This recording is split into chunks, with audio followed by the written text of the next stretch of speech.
Conservative firebrand Ben Shapiro launched into a scathing tirade on live television, blasting immigrant communities and progressive leaders for what he called the decay of American values. But Assemblyman Zohran Mamdani wasn't going to let it slide. In a fiery and unplanned moment, Mamdani stepped in, and what followed was nothing short of a televised reckoning. The media never saw it coming. It was supposed to be just another late-night political panel. The studio lights burned bright, the audience was lively, and the hosts wore a forced grin. The guest of the evening, none other than conservative commentator Ben Shapiro. The topic? America's so-called cultural collapse. But what happened next stunned everyone. As the cameras rolled and the host tried to keep the tone light, Shapiro leaned forward, eyes sharp, voice clinical. "Let me make this perfectly clear," he said.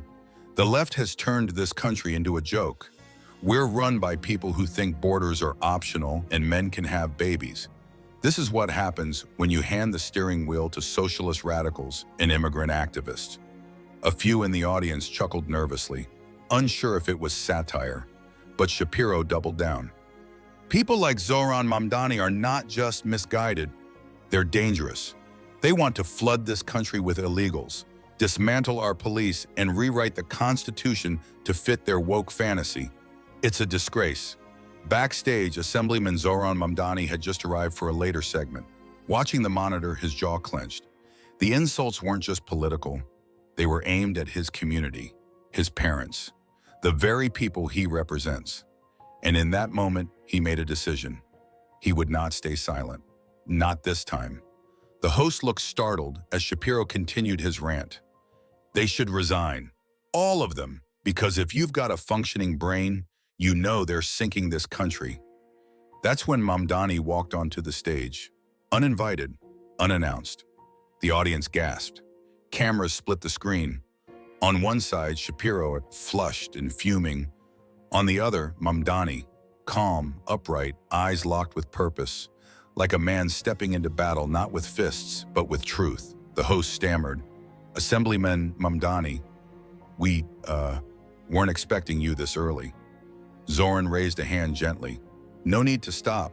I just couldn't stay in the green room while Mr. Shapiro peddled venom in my name, in our names." The room tensed. Shapiro scoffed. "So what? You're here to defend open borders, lawlessness, woke socialism?" Mamdani stepped forward, unblinking. "I used to listen to you, Ben. I actually believed you cared about truth, about logic. But somewhere along the way, you decided fear-mongering was more profitable than facts." The room fell still. Even the host said nothing. Zohran's voice was firm but grounded. "You're not angry because immigrants are destroying the country. You're angry because they're succeeding without your permission." Shapiro tried to interrupt, but Mamdani didn't pause. "You call yourself a defender of American values. But what values do you mean? The ones that shut out refugees, criminalize poverty, and treat brown bodies as threats? You made your career debating college kids. But tonight you're facing someone who's lived what you mock." There was confusion in the crowd now. Applause, silence, something hung heavy. Mamdani took a breath, turned to the camera. "This isn't about ideology, it's about dignity. And Mr. Shapiro, you've confused cruelty with courage for far too long." The crowd was stunned. The clip had already gone viral. Tension thickened the air as Zohran Mamdani stood unwavering, face to face with one of the most recognizable voices in conservative media. But in that moment, Ben Shapiro wasn't basking in applause. He was staring down a truth he couldn't filibuster. "You don't speak for working-class Americans," Mamdani said, his voice calm but cutting. "You speak over them, from gated communities, flying private, shouting your doctrine from glass studios, while the janitors who clean them can't afford insulin." Shapiro crossed his arms, trying to laugh it off. "Oh, please, don't turn this into class warfare. I've got a right to say what I think." Mamdani nodded, composed. "You do, and I have a right to respond, and the people watching have a right to hear the truth you keep dodging." The host, clearly uncomfortable, tried to step in. "Maybe we should, take a quick break." "No," Mamdani said, voice firmer now. "This country's had too many breaks, too much silence. Not tonight. The audience began to clap, hesitantly at first, but then louder.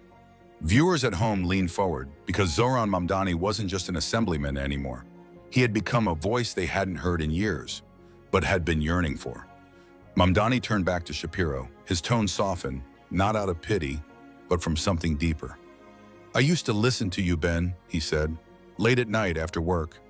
My mother was driving a yellow cab in Queens while I studied. We couldn't afford much, but your videos were everywhere. I thought you were sharp, challenging, brave, but now I see it clearly." A hush fell across the room. "You didn't grow. You calcified. You let fear become your ideology and performance become your identity.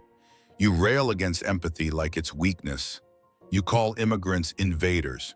You mock people like my mother, who never asked for handouts, just a chance." Shapiro blinked, lips pressed tight. No witty comeback, no fast rebuttal. Mamdani looked straight into the camera.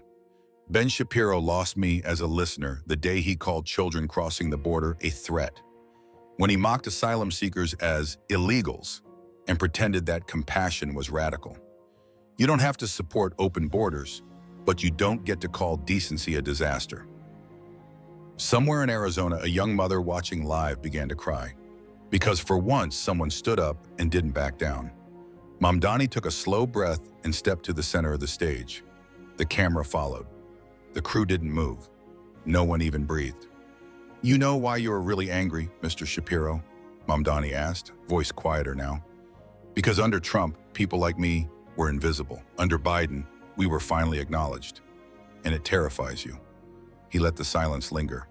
"You were fine with children in cages. You didn't blink when ICE raided churches. You didn't care when billionaires bought up homes in working-class neighborhoods. But now that someone dares to say healthcare is a right or housing should be dignified, you scream socialism because justice threatens your comfort." The crowd stirred. Mamdani's voice quivered with emotion. "You used to stand for intellectual courage. Now you read from the same tired script. You traded principle for platform, legacy for outrage. You became performative." That word landed. Shapiro's face flushed. He looked away. He didn't speak. Mamdani continued, eyes glistening now. "You had a gift, but you use it to divide, to distort, to inflame. And worst of all, you've let fear define your final chapters." A stage crew member nearby wiped a tear. The audience didn't cheer. They simply felt it. Zohran Mamdani stood still, scanning the room. Something had shifted. People who expected a sparring match were now gripped in silence, moved, unsure, reflecting. In the back row, a teenage girl nudged her father. "Dad, is that true about the deportations and those kids?" He nodded slowly, eyes moist. "Yes, honey, it is." Back on stage, Shapiro gave a short, nervous chuckle, but no words came. "Look," Shapiro snapped, trying to regain the upper hand, "you can wrap yourself in compassion and play the underdog card all day. But this isn't about empathy, it's about facts. And the fact is, your policies hurt Americans. They invite chaos." He narrowed his eyes. "Mamdani, you're a nice poster boy for socialist fantasies, but you don't understand the world, the real world, where drugs pour across borders, where cartels exploit your so-called asylum seekers. You're endangering this country." The room stiffened. Zohran didn't flinch. He didn't answer with rage. He answered with something stronger. Truth. "I've sat in housing courts with grandmothers who faced eviction for being late by $42. I've visited shelters with undocumented teens who work night shifts to feed younger siblings. You talk about threats, Ben. But the threat isn't them. It's the system that lets billionaires hoard and the rest of us suffocate quietly." A soft sob broke out in the audience. A young woman in the third row clutched a photo. Her brother had died of fentanyl, not because of policy, but because no one helped him after. This wasn't punditry anymore. This was heartbreak. And Zohran Mamdani had just pierced the illusion with honesty and humanity. He stepped closer to the crowd, locking eyes with an older man in a faded MTA uniform, seated near the front. "You know what hurts the most?" Zohran said, voice beginning to crack. When people who've never ridden a subway at rush hour, never waited for a paycheck to clear, never buried a child lost to a broken healthcare system, sit in glossy studios and call working families the problem. He turned back to Shapiro. You never fought for this country, Ben, but immigrants did.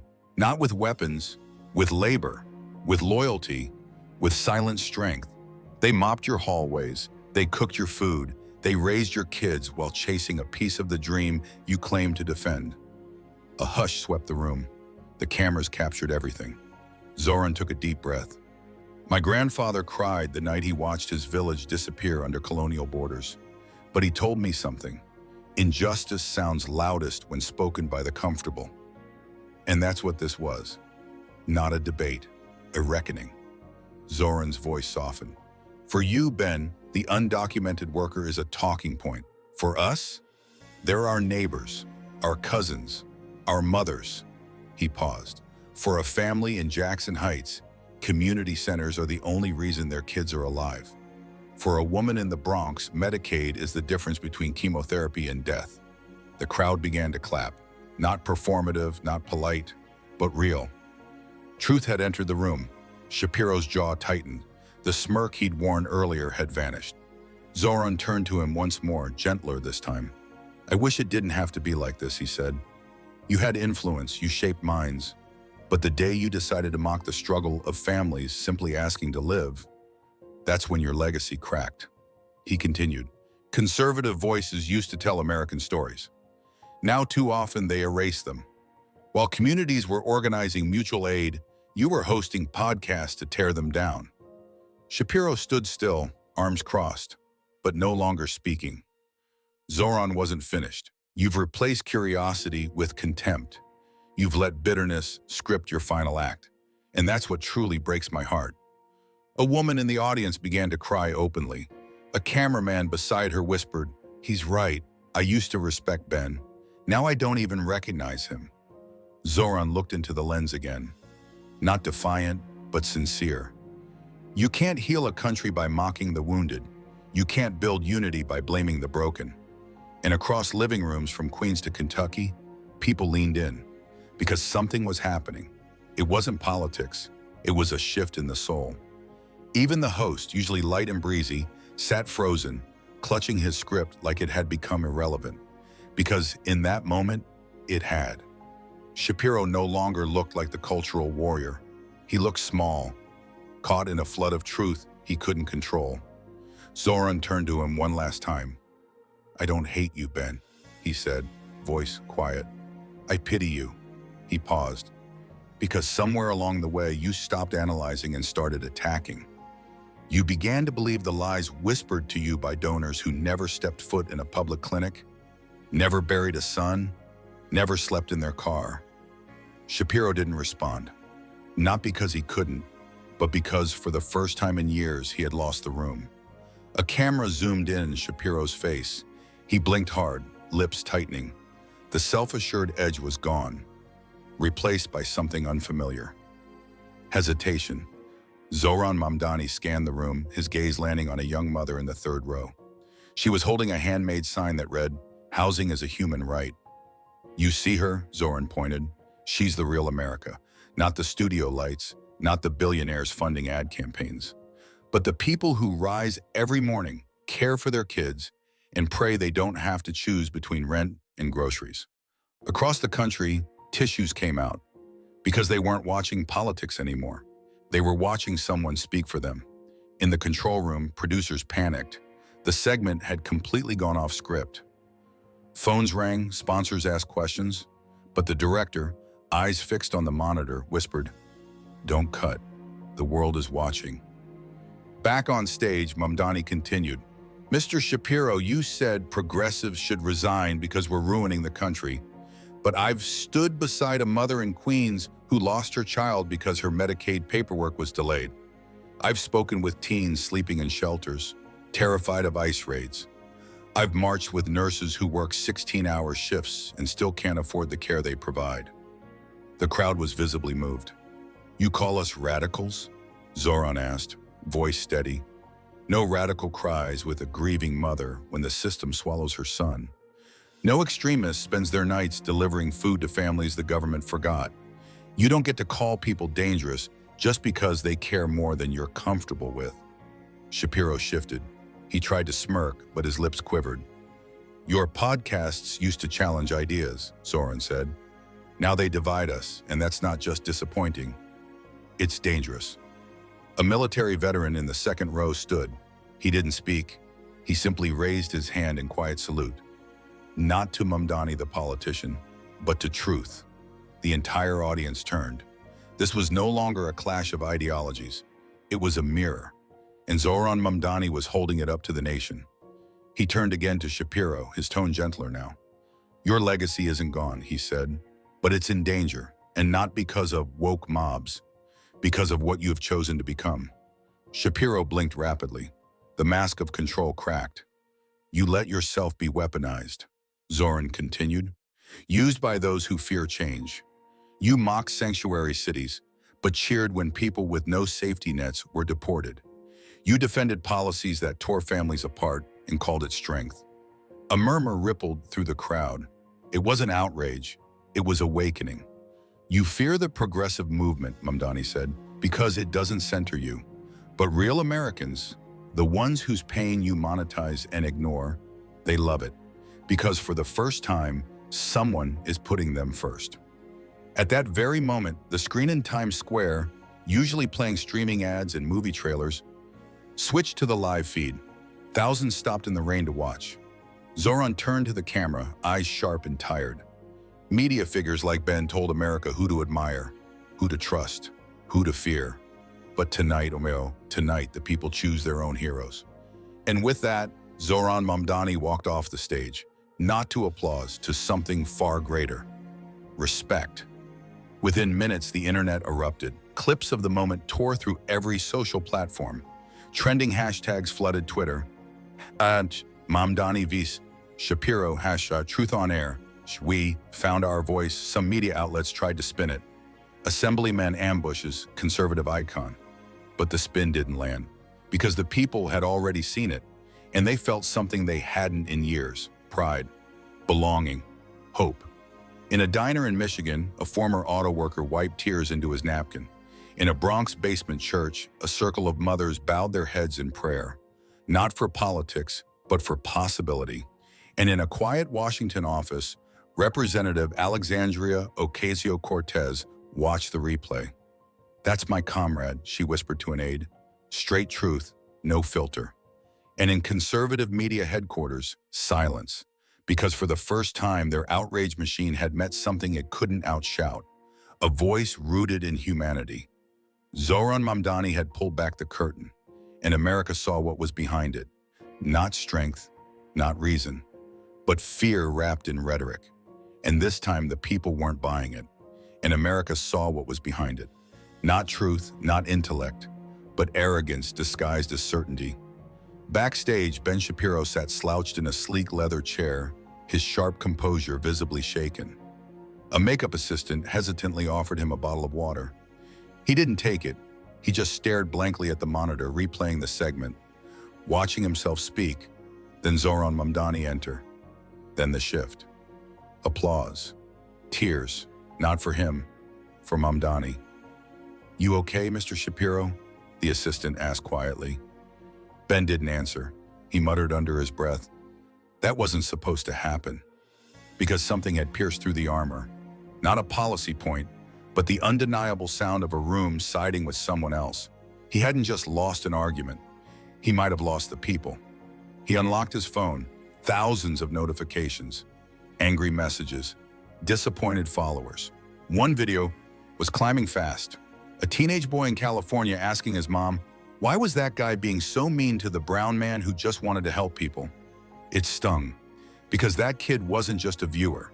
He represented the future, a future Shapiro thought he could shape. But maybe he couldn't. The man who once branded himself the voice of reason had become something else. Out of touch, cornered by the very people he thought didn't matter. And deep down, somewhere in that restless silence, he knew Mamdani had spoken the truth, but he'd never admitted on air, not to his audience, not to himself. The damage was already done. Meanwhile, Zohran Mamdani didn't head straight home. Instead, he asked the driver to take the long way. "Take me through Brooklyn," he said softly. They passed by shuttered bodegas, half-lit diners, late-night laundromats, and schools with flickering streetlights. He saw a tired cook lock up a halal cart, a single mother waiting at a darkened bus stop holding a sleeping toddler, a janitor sweeping the steps of a community center. These were the people he had spoken for on that stage. Not the elite, not the pundits, not Ben Shapiro. His phone buzzed. A text from Alexandria Ocasio-Cortez, just 3 words. "You shook everything." Zohran smiled faintly, not out of pride, but because it meant something sacred had happened. Someone finally stood up, not for power, but with the people. As the car passed a crumbling public housing project, he asked the driver to pull over. He stepped out, stood in the wind, and looked up at the dimly lit building. Children's drawings were taped to windows. Old air conditioners buzzed. A block away, sirens echoed in the distance. He whispered to no one, "This is who we fight for." And in that moment, beneath a flickering streetlight in the heart of the forgotten, Zohran Mamdani didn't feel like a politician. He felt like a witness, a vessel, a servant of something real. In a quiet living room in Cleveland, Ohio, a retired warehouse worker named Roger sat in front of his old TV. The replay had just finished. His daughter walked in, holding his grandson. "Dad, you okay?" Roger wiped his cheek. He hadn't realized he was crying. I never thought I'd live to see someone actually stand up to them. Those media bullies, that guy, Zohran, he said everything I've wanted to scream for years." He looked down at his grandson, now dozing in his arms. "You see this, sweetheart?" Roger whispered. "When I worked the floor, we built real thing, gears, tools, panels. Then they offshored it all. Men like me got tossed aside." His daughter nodded silently. "But tonight," Roger said, his voice shaking, "that man stood up and said, 'We still matter.'" He held the baby tighter. "And maybe, just maybe, your generation's gonna get a shot." And in thousands of homes like Roger's across the country, something was healing. Because for once, they weren't invisible. They were heard. Inside a Capitol Hill office, Representative Ayanna Pressley sat watching the viral clip, her arms folded, her eyes steady. An aide entered. "Ma'am, The View, CNN, even Fox News, they're all talking about it. Some are calling it the Mamdani moment." She smiled faintly. "He didn't just flip the narrative," she said, "he shattered it." Zohran's phone buzzed as the car rolled through Brooklyn. He opened Twitter and typed a post. Tonight wasn't about politics. It was about dignity. For the forgotten, the working, the struggling, you are not alone. We see you, we fight for you. This is only the beginning. In her apartment across the city, Alexandria Ocasio-Cortez read the tweet, smiled, and texted him simply, "You really shook him. History made. Let's keep building."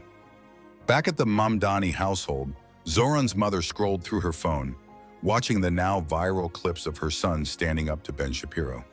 She saw strangers replying from every corner of the country. "He spoke for us. That's leadership. We matter again."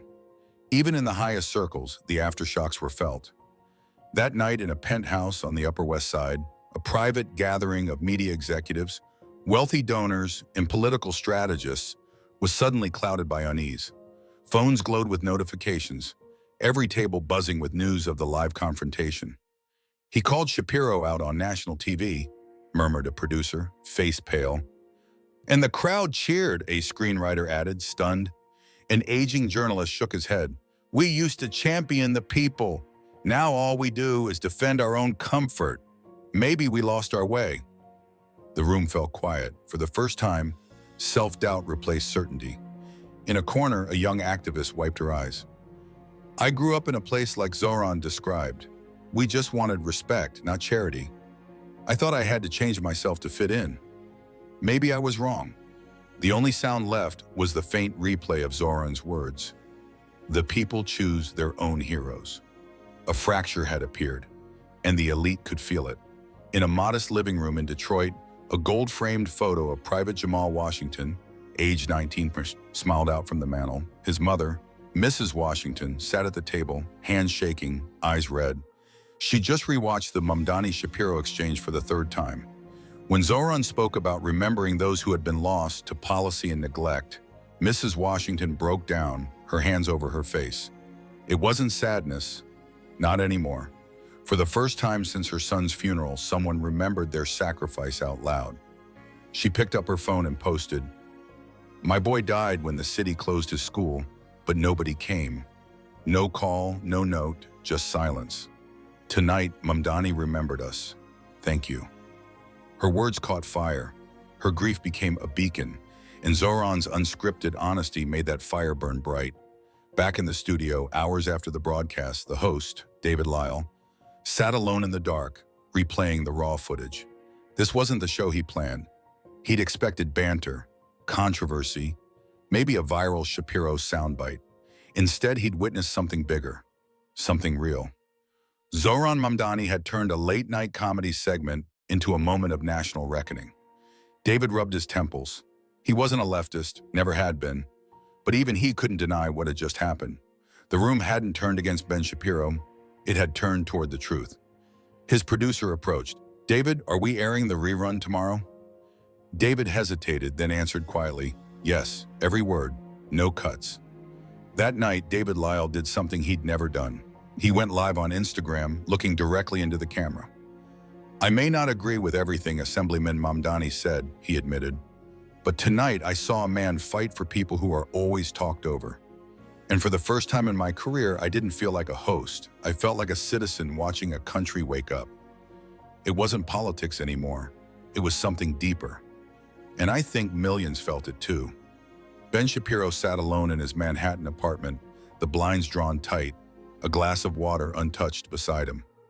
His phone buzzed nonstop, publicists, colleagues, old friends, most of them anxious, some angry, a few offering hollow reassurance. But Ben didn't answer, not because of pride, but because he was shaken. He replayed Zohran Mamdani's words for the fifth time. Every sentence landed like a mirror, unflinching. "You were a hero to my generation." That phrase kept echoing in his mind. He'd spent years, decades building a brand, a legacy, but in less than 10 minutes, millions had seen through it. He checked Twitter. The top trend, "Shapiro is no hero." Right behind it, "Thank you, Zohran." He put the phone down and stared out at a city that suddenly felt less familiar. For the first time in years, he said nothing. No interview, no tweet, just silence. Because deep inside, even if he'd never admit it, he knew he had lost the room. And Zohran Mamdani, he had just become their voice. In the early morning hours, Shapiro found himself pacing, his own reflection staring back from a tall mirror in the hallway. But it wasn't the bold, familiar face millions recognized. It was a man quietly realizing what fame had cost him. He remembered the book signings, the campus debates, the standing ovations. None of it felt real anymore. What stuck was Zohran's voice, steady and strong. "You traded curiosity for contempt, legacy for outrage." He ran a hand through his hair, graying at the temples, and whispered, "How did I get here?" It wasn't about left or right anymore. It was about truth. And tonight it was Zohran Mamdani who spoke it. For the first time in decades, Ben Shapiro didn't feel powerful. He felt exposed. And maybe for the first time, ashamed. He grabbed the remote and flicked on the news. Every major outlet was replaying the moment and not mocking it. They respected it, admired it, even praised it. The tide had turned, and Shapiro felt himself swept away. Miles away in Indiana, a middle-aged bus driver named Alan sat in his parked school bus staring at his phone. The moment had gripped the country. Alan wasn't political. He wanted peace, a good life. But when Zohran Mamdani spoke for the forgotten, Alan felt something crack open inside. His father had been laid off when the factory closed. His mother's small bakery was undercut by corporate chains. Now his own job teetered on the edge, as automation and wage pressure threatened to erase it all. Alan wasn't looking for a handout. He was looking for hope. Zohran Mamdani had spoken that hope into being. He bowed his head at the wheel and whispered a quiet prayer. "God, give that man strength. Don't let the wolves tear him down. Let him keep fighting for folks like me." It was a simple prayer, but it was real. And across the country, that same hope and longing echoed in the hearts of welders, waitresses, truckers, teachers, and store clerks. Because Zohran Mamdani wasn't just an assemblyman anymore. He was their champion. In a small-town high school in Texas, civics teacher Mrs. Lee paused her lecture and turned on the projector. On the screen, a clip of Zohran Mamdani confronting Ben Shapiro. The class fell silent, teenagers leaning in, not for drama, but for something different. When Mamdani said, "Media used to tell American stories, now it tries to erase them," the room went completely still. A student, Maria, raised her hand. "Mrs. Lee, is he right? Are people like my dad really being hurt by all this?" Mrs. Lee nodded slowly. "He's not talking about you, Maria. He's talking about Case, about how the powerful manipulate the powerless. And yes, about communities who've never really had a voice." A boy in the back whispered, "He actually sounds brave." Another said softly, "My dad cried watching this last night." Mrs. Lee paused the clip. "This is why we study history," she said. "Because sometimes someone doesn't read a script. They write it." The bell rang, but no one moved. The story wasn't over. Zohran Mamdani had shaken the system, and even the youngest hearts in America felt it. In a dusty auto parts factory in Michigan, the morning shift gathered around the break room TV, replaying Mamdani's confrontation for the 10th time. His voice echoed between the clink of coffee mugs. "You mock the people who clean up the mess you helped create. That's not courage. That's cowardice, dressed up as commentary." Big Joe, a forklift driver who hadn't voted in years, stood and muttered, "That guy's got guts." A welder named Mason nodded. "First time in my life someone on TV sounds like he actually knows what we go through." They weren't political junkies. They never watched the news unless it cost them hours, but now they were glued to every word. A supervisor turned the volume up. "Listen, just listen to how he talks about our neighborhoods." The room fell silent as Mamdani spoke about factories shuttered, fentanyl in small towns, jobs outsourced, and dignity lost. Some men clenched their jaws. Some women wiped their eyes. For the first time in years, hope flickered in the factory, not because of a policy, but because of a person. That afternoon, Zohran's assistant brought him a plain white envelope, no return address, postmarked from West Virginia. Zohran opened it carefully. Inside was a handwritten letter, the ink fading. "Dear Assemblyman Mamdani, my husband died working double shifts at the plant after they cut our town's health clinic. He was a father, a union man. When you stood up to Shapiro last night, I saw my husband in your words. I cried, not out of sadness, but because for once I felt seen. Thank you for defending people like him, people like us. A grateful widow." Zohran just sat there, hands trembling, eyes on the letter. Then without a word, he folded it and slipped it into his coat pocket. He knew he wasn't finished. He hadn't just spoken truth. Now he had to carry it. By evening, the ripple had become a wave. Talk shows, podcasts, truck radios, small-town papers, TikTok. Everywhere, Zohran's words spread like wildfire. Not through political machines, but through people. A viral video showed a teenage boy in Kansas tearing down a Shapiro poster from his wall. Another clip showed a veteran saying, "I served overseas. Zohran Mamdani served me last night." Even those who never watched a full political speech now replayed Mamdani's monologue over breakfast. It wasn't just a moment, it was a movement. In one night, the story of an assemblyman confronting a media giant on live TV had become something sacred, something woven from honesty, pain, and possibility. Americans from Texas ranchers to Ohio welders whispered the same thing. We found our voice again. Zohran Mamdani had no idea just how deep those words had reached. Not yet, but he would soon, because America wasn't just listening, it was waking up.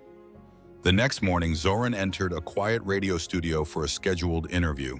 He hadn't slept much. The weight of a country's hope pressed on his shoulders. The host leaned in. "Assemblyman Mamdani, last night's moment. America won't forget it.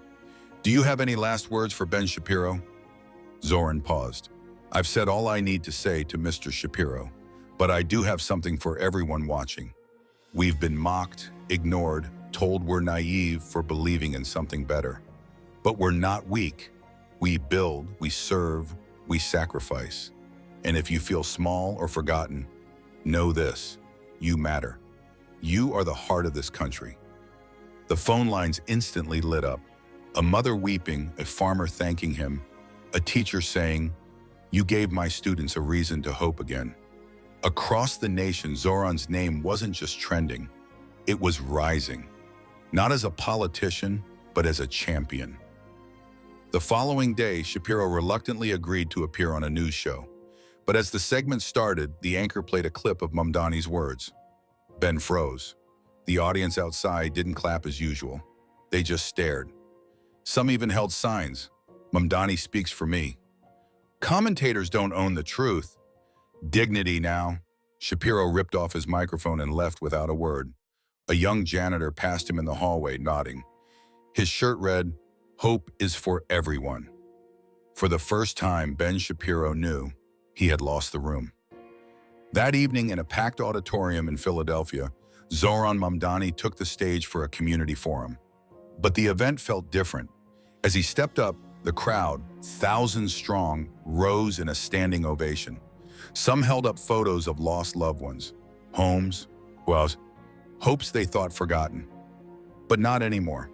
A community leader handed Zohran the mic. He said, "I didn't plan for any of this, but let me say something to everyone watching. Whether you're in a small town, a big city, or just sitting on your couch praying because you finally felt heard, you're not forgotten. You are the soul of this country, and we're going to keep fighting for you, not because it's easy, but because it's right."